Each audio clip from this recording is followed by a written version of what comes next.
guys, welcome to our final video of Asking for a Friend. Today we're doing something a little bit different. I'm here with a friend of mine, Blessing. We've been together since high school. He got married a couple of years ago, and he's just a great example, not just a leader, but an example. We have a lot of leaders out there, but not many examples, and it's someone you can look up to. So, Blessing, please introduce yourself. Tell us about your wife. Tell us about your love story, how you guys met. I know it's a lot of questions, but I'm sure you'll figure it out. Yeah.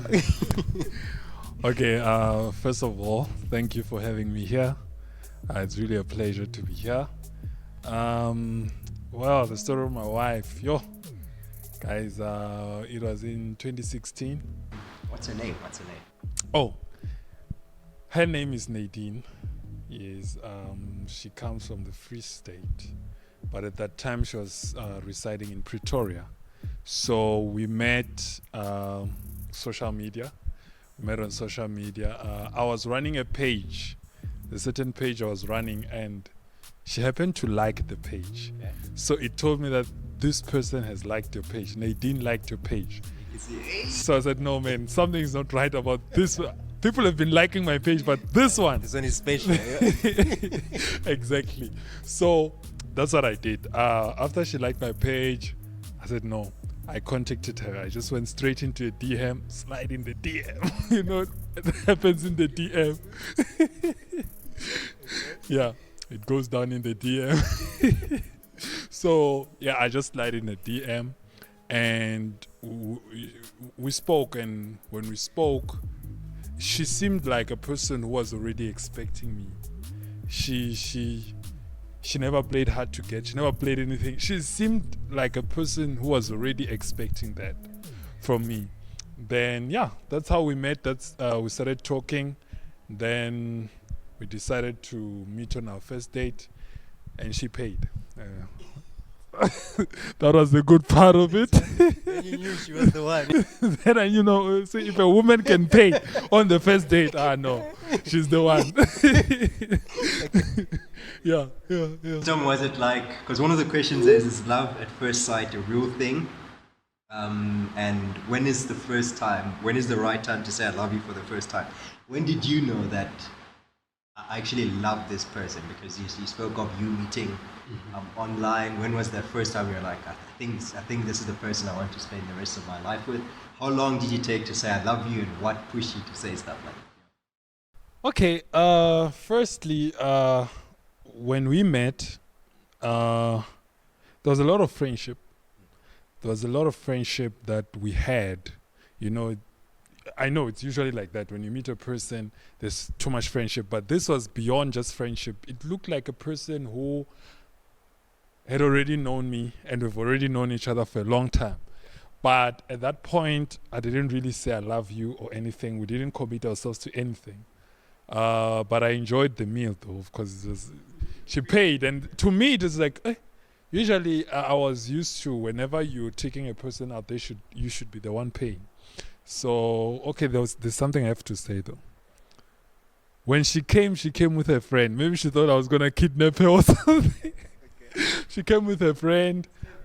She came with her friend, and then her friend introduced her, and then we spoke. Then, okay. I still didn't commit myself to say I love her. I think it took us, I don't want to say it took us a month, but it took us almost weeks. Maybe 3 weeks, 2 weeks. And we knew that, no, we are in for it. Yes. I don't think it was love at first sight. But but there was something that I can invest in this person. You know, there was an investment. You could see that it's not love at first sight, but it's a seed that if I put now, I will see its fruits. Just like not long time from now, I'll know that this person is the one. Like there were just few things that we wanted to see. Because remember, for you to actually know that you really love a person, you have to know them in every season. We have summer, winter, spring, autumn. There are times where the leaves are out. You have to know how to be with that person when they have no leaves anymore. When they are shining, when they are green, you have to know. So I had to wait for certain types of seasons to understand the person more and get to know every season of this person, so that I know that If I marry this person, I know every season. Yeah. I like that because with my wife as well, it wasn't love at first sight, mainly because I thought she was out of my league. So I thought, well, we can be friends, but she's not going to say anything further than that. So we kept it at that. But I also played it smooth. I played the long game because there were other people interested at that time. We were at that age where everyone wants to get married and stuff like that. Okay. So there are other guys that were trying their luck, and she was telling me about this, and I thought, I don't want to seem like one of those guys. Yeah, also. yeah. I was just there, listened, I played the long game, and after it took months before I said I love you for the first time, because I knew if I was going to date, it was going to be intentional. Yeah. I wasn't going to date for fun. Yeah. It had to You be had a intentional. purpose, Yes, yeah, yes, purpose, because yeah. hearts are involved. Yeah. If I say I love you and then I realize, no, this is not the person I want to marry. Yeah. This is a heart that's involved. Exactly. Yeah. Emotions have been shared. Exactly. Yeah. At that time, I was in this church, and the first thing they teach you is love God, love people. The next question is a little bit. Okay. This person wasn't playing games when they asked this question, so we'll take them. We'll take them one by one. So, Okay. this person asked, "How do you set boundaries in a relationship, Mm-hmm. and how do you communicate effectively so that the other person knows what your boundaries are, and what do you do when they overstep those boundaries?" Okay. I would like to assume that the person who asked that question is a woman. Okay. Ask me why. Okay. Because usually men, we don't set boundaries. We look for ways to break boundaries. We look for ways to break boundaries. How far Let's be can you honest. go? Yeah. Bro, there is no guy who can send you, "Hi, Rulani, I want to know how can I set boundaries." It's rare. I'm not saying every guy, but it's rare. It's usually a woman who asks such type of questions. So I'd want to direct it to something about my life, something that the Lord taught me. You know, when we read the Bible in Genesis, when God gave Adam, he gave him the garden to keep it. It was his responsibility to keep it. In other words, it's our responsibility to keep, right? And then he gave the boundaries. Don't eat from this tree. The boundaries were given to the man, not the woman. You see? But what we find these days, a man will call a woman, "Come, we're just going to watch Netflix and chill, you know." But then now the guy will advance and start touching the woman. And the woman will say, "No, let's not do this before marriage." As a woman, I believe that you communicate with your husband effectively. By effectively, I mean don't beat around the bush. Just let him know that, you know what, my love, if you call each other my love, you know, some people, it's different. Some people don't call each other my love until they're married. Yeah, my love, I was thinking that since we want to take our marriage to the next level, how can we increase in purity? How can we increase in keeping it pure? Which boundaries? How can we set boundaries? How should we say no longer phones at 9? Should we say we don't use phones like this? We don't do this. We don't do that. You know, I think it's best of both. Just to bring it to a high school perspective as well. Okay. They're probably not going to get married Tomorrow. Yep. That's very true. Well, one thing that I like about this question is they've sort of answered themselves in the way, because one of the parts of the question says, how do you communicate effectively so that the other person knows what your boundaries are? I think from the get-go, boundaries should be set. Yes. Now, boundaries is a very vague term because it could be emotional boundaries, it could be physical boundaries. Your partner should know that you are not planning on getting sexual. Yes, Your partner should know that this is why we're dating. We're intentional about That's this. very true. So I think in a high school perspective, it's very important to communicate.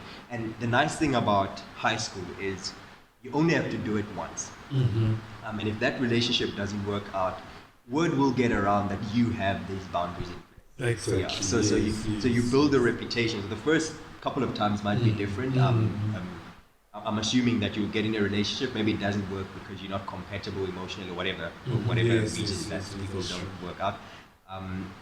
But you only have to do it a couple of times. The boys will talk. The girls will talk. People will Exactly. know that these are my boundaries. This girl Yes, doesn't yes. get physical. Yes. And so when it comes to boundaries, There will be that agreement. yes, There will be you that have to agreement, talk yes. about it in the beginning. Look, I'm a Christian. There's no sex. There's no holding hands. There's no this before that. Yeah, so it's something that has to be communicated, Exactly. especially in the beginning before things get too serious. Because Exactly. then people come with different expectations. And what I've seen happen is people assume because we are both Christian, we both have the same boundaries. We both have the same expectations in a relationship, and that's not true. It's not true. Yeah, we You found have that. to communicate. You have That's to not true. communicate. For you, holding hands might be a step too far. Okay. But for them, touching, as long as there's no sex, Sexual then there's no. That's a boundary for them. Exactly. But you have to, like I said, you have to communicate because you have our to boundaries are not the communicate, same. yeah, You have yeah. to say, look, this is how far I'm willing to go. This is not. I'm not going I'm anywhere. not going Yeah. further than this. Yeah. Yeah. So I think that's one of the ways. I think that's it. Yes. Yeah. Then it says, as far as compromise and sacrifice are involved, to what extent should one be willing to go, and how much should one have to compromise? For me, when it comes to your values, you don't compromise. Yeah, there's when it comes to your values, there's no sacrifice. There's no compromising to your values. If this is what you stand for as a Christian in a dating relationship, there is no compromise. That this is the line I've drawn for myself. I've said this is not.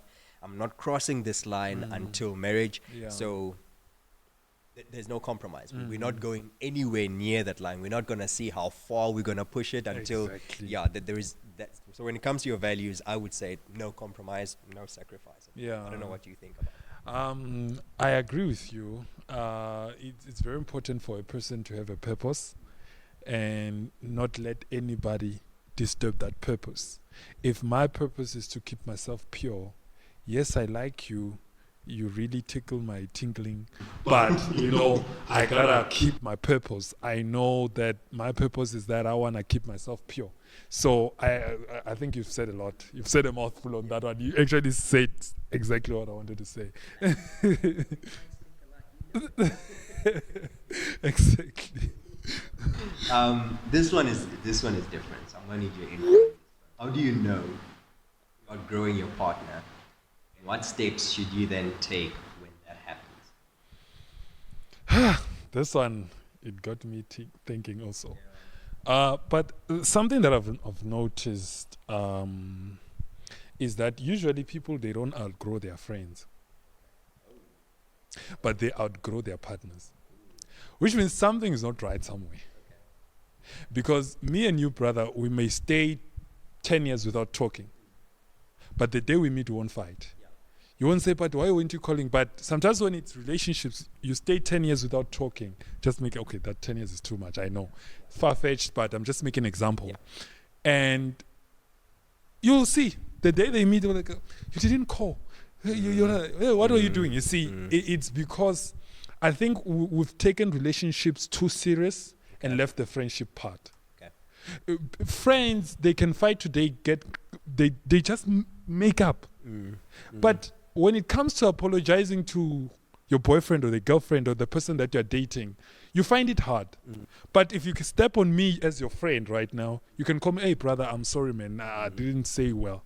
But it's just so difficult, which means that what we need to establish in order for us to be able not to outgrow people is to establish friendship. Yep. Firstly, the reason why we think that we outgrow our partners but we don't outgrow our friends, because we have a different concept of what marriage is. Marry your best friend. Someone once said, marriage is a prison. Make sure you choose your prison mate. Make sure you choose your prison mate correctly, because once you in it, you in it. I think that's what I would want to say. I understand. Yeah. I think we live in a culture where I think marriage is sacred. Marriage is important. Marriage is something that God instituted. But I think we've put it in a pedestal where it doesn't belong. Yes. Marriage is not the purpose. Exactly. Marriage is not the end all, be all. Exactly. Marriage is fantastic. Not all of us are called to be married.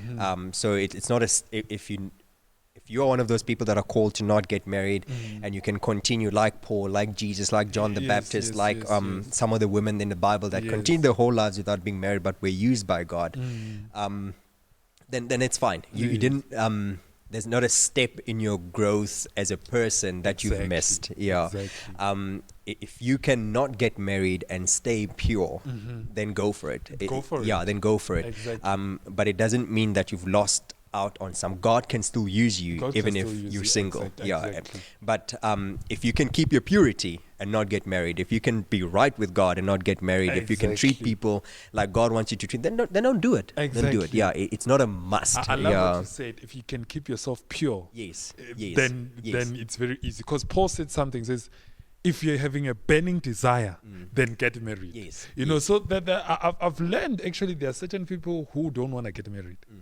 And they are just satisfied with serving the Lord. They actually don't have that desire that, you know, when you see men, you vibrate like other people.